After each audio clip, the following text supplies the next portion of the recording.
Paper होगा वह leak हो गया। 10वीं कक्षा 10वीं पेपर हो गया है लीक। त्रैमासिक परीक्षा कक्षा 10वीं 2022-23 हिंदी का पूरा पेपर सेट ए हो गया है लीक। प्रश्नों की कुल संख्या 23, समय 3 घंटा है और कुल पेजों की संख्या 8 है और पूर्णांक 75 नंबर का है।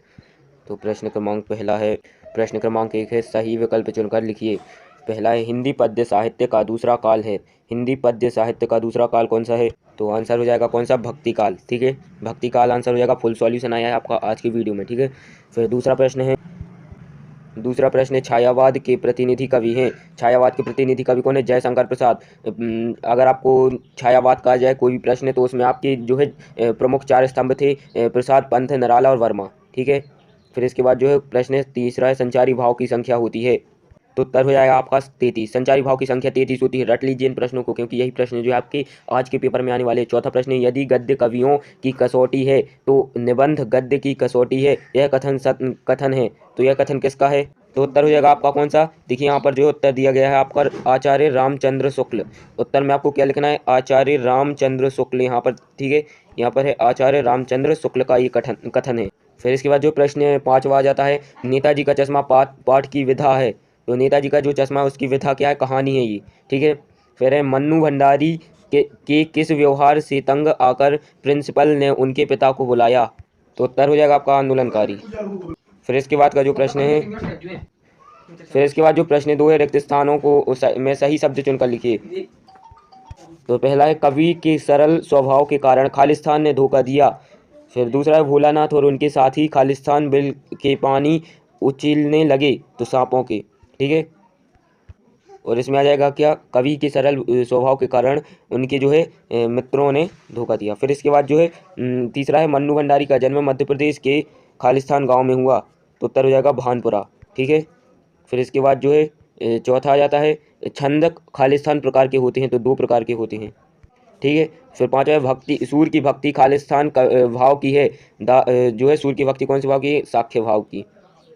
फिर 6वां है, बाल गोविंद भगत खालिस्तान के ही गीतों को गाते, उन्हीं के आदर्श पर चलते। तो हो जाएगा कबीर। फिर इसके बाद जो सही जोड़ी मिला, ये 6 नंबर का प्रश्न है। आ कॉलम बा कॉलम है। यहाँ पर हो जाएगा कामायनी क्या है? एक महाकाव्य है। सूर के पद क्या हो जाएगा आपका? सूरदास ने लिखे हैं। उत्साह में क्या आ जाएगा?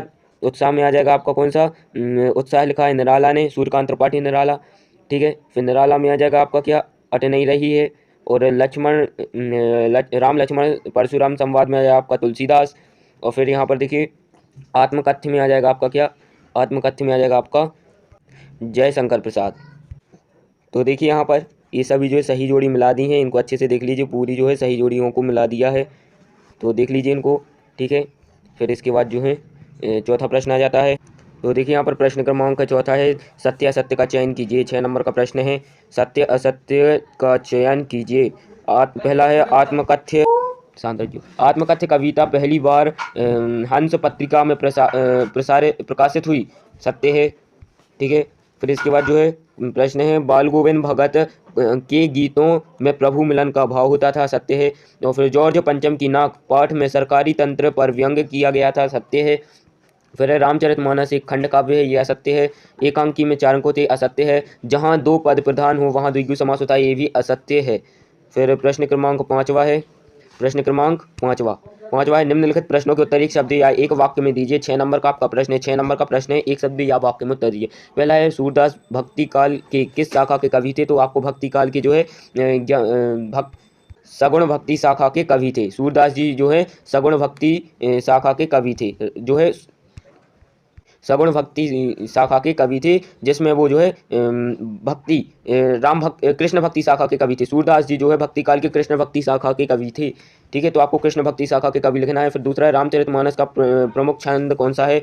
रामचरितमानस का प्रमुख छंद, तो उत्तर हो जाएगा चौपाई छंद। ठीक है, चौपाई छंद, चौपाई छंद उत्तर में आपको लिख देना है। फिर इसके बाद जो तीसरा है, आधुनिक हिंदी गद्य विकास किस युग में प्रारंभ हुआ? तो आपको लिख देना है कौन से युग में? आधुनिक काल। ठीक है, फिर इसके बाद जो है, आत्मकथ्य कविता में कवि ने मधुप का प्रयोग किसके लिए किया? और फिर सहस्त्रबाहु कौन था? तो सहस्त्रबाहु जो है एक सहस्त्रबाहु एक राजा था जिसका वध जो है परशुराम जी ने किया था। ठीक है, फिर इसके बाद जो है प्रश्न क्रमांक 6वां देख लेते हैं। फिर इसके बाद देखिए प्रश्न 6वां है, भोलानाथ का असल नाम क्या था। भोलानाथ का असल नाम क्या था? तारकेश्वर नाथ। यहाँ पर आपको क्या लिख देना है? भोलानाथ का असल नाम तारकेश्वर नाथ था। ठीक है, फिर प्रश्न जो है 6वां है, प्रश्न क्रमांक 6वां है, ये जो है प्रश्न क्रमांक जो है आपका 5वीं का 6वां था। फिर इसके बाद जो प्रश्न 6वां है, 6वां प्रश्न, उत्साह कविता में बादल किन किन अर्थों की ओर संकेत करता है। ठीक है, तो फिर इसके बाद जो है इनके प्रश्नों के उत्तर जो है हम आपको पूरा जो है अगले वीडियो में बता देंगे पूरे उत्तर। यहाँ पर अगर हम आपको मौके का बताएंगे तो आपको जो है कुछ समझ में नहीं आएगा, तो इनकी जो हम आपको पूरी फोटो दिखा देंगे उत्तरों की। आप प्रश्न को देखते जाइए। 7वां है, कवि नागार्जुन के अनुसार फसल क्या है। कवि नागार्जुन के अनुसार फसल क्या है, फसल किसे कहते हैं। ठीक है, फिर 8वां का प्रश्न है, अथवा का है, बाल गोविंद भगत की पुत्रवधू उन्हें अकेला क्यों नहीं छोड़ना चाहती थी, लिखिए। फिर 2-2 नंबर के आपके ये जो है प्रश्न है, देखिए 2-2 नंबर के प्रश्न हैं। फिर देखिए यहाँ पर 8वां प्रश्न, माता का अंचल पाठ के आधार पर लिखिए कि शिशु का नाम भोलानाथ कैसे पड़ा। और अथवा का है, जॉर्ज पंचम की लाट की नाक को पुनः लगाने के लिए मूर्तिकार ने क्या क्या यत्न किए। ठीक है, क्या क्या यत्न किए को प्रश्न पूरा आपके सामने, पूरा प्रश्न पत्र 2-2 नंबर के आपके प्रश्न हैं। फिर इसके बाद जो है 9वां प्रश्न है, भक्तिकाल की कोई 2 विशेषता लिखिए। भक्तिकाल की कोई विशेषता लिखिए और अथवा में 2 खंड काव्यों के नाम लिखिए। 2 नंबर का प्रश्न है आपका, कोई एक लिखना है। 10वां प्रश्न है, गीतिका छंद की परिभाषा लिखिए। गीतिका छंद की परिभाषा लिखिए या हरि गीतिका छंद की परिभाषा लिखिए। तो परिभाषा बस लिखनी है, गीतिका छंद या हरि गीतिका छंद। फिर प्रश्न 11 है, महाकाव्य और खंड काव्य में कोई 2 मुख्य अंतर लिखिए। काव्य और महाकाव्य में कोई 2 जो है आपको अंतर लिखने हैं। ठीक है, विभाव और अनुभाव में कोई 2 अंतर लिखने हैं, अथवा में कोई एक करना है आपको। 2 नंबर का प्रश्न है। फिर रस की परिभाषा लिखते हुए रम के अंगों के नाम लिखिए। 2 नंबर का प्रश्न है, रम के अंगों के नाम लिखिए रस की परिभाषा लिखते हुए, या अलंकार की परिभाषा एवं 2 भेद लिखिए। ठीक है, रस की परिभाषा एवं उसके भेद लिखिए। निम्नलिखित में किन्हीं 2 का संधि विच्छेद कर नाम लिखिए। इनमें से किसी 2 का, कोई 2 का जो है आपको संधि विच्छेद करके जो है नाम लिखना है। फिर 2 नंबर का प्रश्न है आपका। फिर इसके बाद जो है, और फिर अथवा में है, अथवा में प्रश्न है, निम्नलिखित में से किन्हीं 2 का समास विग्रह कर नाम लिखिए। समास विग्रह करना है और नाम लिखना है। फिर इसके बाद 14वां प्रश्न है, निम्नलिखित मुहावरों का अर्थ लिखिए। आँख का तारा होना और आग में घी डालना, इनको जो है मुहावरों का अर्थ लिखते हुए वाक्यों में प्रयोग कीजिए। वाक्य में प्रयोग करना है। 2 नंबर का प्रश्न है, निपात शब्द किसे कहते हैं, उदाहरण द्वारा समझाइए, अथवा का आपका प्रश्न है।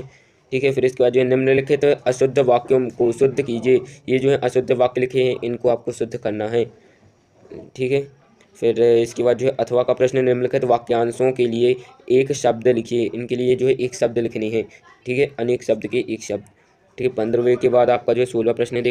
देखिए ये जो है इन वाक्यों को आपको एक शब्द में लिखना है। रास्ता दिखाने वाला, राहकार, और जो है रास्ता दिखाने वाला, और जो उच्च कुल से पैदा रक्षा है। ठीक है, फिर इसके बाद जो 16 प्रश्न है, सूरदास अथवा जयशंकर प्रसाद की काव्यगत विशेषताएं लिखिए। 2 रचनाएं, भाव पक्ष एवं कला पक्ष। 3 नंबर का प्रश्न है आपका। ठीक है, सूरदास जी का या फिर आपको जयशंकर प्रसाद का जो है की काव्यगत विशेषताएं लिखते हुए उनकी 2 रचनाएं लिखिए, भाव पक्ष लिखिए और कला पक्ष लिखिए।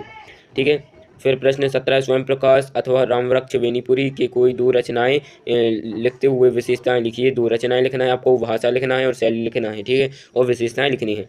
निम्नलिखित में से किसी एक विषय पर अनुच्छेद लिखिए। आपको इनमें से किसी एक पर जो है अनुच्छेद लिखना है। प्रश्न क्रमांक जो है 18वां आपका 3 नंबर का प्रश्न है, प्रश्न क्रमांक 18वां। ठीक है, प्रश्न 18 क्या है, निम्नलिखित में से किसी एक विषय पर अनुच्छेद लिखिए। 3 नंबर का प्रश्न है। ठीक है, इन पर आपको अनुच्छेद लिखने हैं। योग का महत्व या मोबाइल लाभ या हानि, अथवा में नेताजी का चश्मा का पाठ का उद्देश्य लिखिए। ठीक है, उद्देश्य लिखना है। फिर 19वां प्रश्न है जो है 3 नंबर का प्रश्न है, निम्नलिखित अपठित गद्यांश को पढ़कर पूछे गए प्रश्नों के उत्तर दीजिए। आपको ये जो है पूरा जो है गद्यांश से पढ़ना है और नीचे दिए गए प्रश्नों के आपको उत्तर देने हैं। ठीक है, तो ये जो है आगे का आपका जो है ये गद्यांश है, तो इसको पढ़ लेना है और इन दिए गए क्वेश्चनों के आपको आंसर देने हैं। अथवा में निम्नलिखित गद्यांश को पढ़कर नीचे दिए गए प्रश्नों के उत्तर दीजिए। तो इसमें भी आपको वैसे करना है, पूरा आपको गद्यांश को पढ़ लेना है, नीचे दिए गए 3 प्रश्न इनके आपको उत्तर देने। 3 नंबर का आपका प्रश्न है। प्रश्न क्रमांक 20वां है, 20वां देख लेते हैं। तो 20वें प्रश्न के बाद के जो प्रश्न है वो हम आपको पार्ट 2 में बताने वाले हैं। तो यहाँ पर देखिए आज की वीडियो में जो हमने कक्षा 10वीं त्रैमासिक परीक्षा 2022 आपका देखिए यहाँ पर आपका सेट एक कक्षा 10वीं त्रैमासिक परीक्षा 2022-23 हिंदी विषय कुल आपके यहाँ पर देखिए प्रश्नों की संख्या जो 3 घंटा समय आपका 75 नंबर का पूरा पेपर हमने आपको आज बता दिया है। अगले पार्ट आपको 2 में, इस वीडियो के पार्ट 2 में हम आगे के क्वेश्चन आपको पूरे बताएंगे और जो है जो आपके 2 नंबर से प्रश्न शुरू हुए थे उनके उत्तर भी आपको पार्ट 2 में मिल जाएंगे। तो आज की वीडियो में इतना ही, चलते हैं। जय हिंद, जय भारत।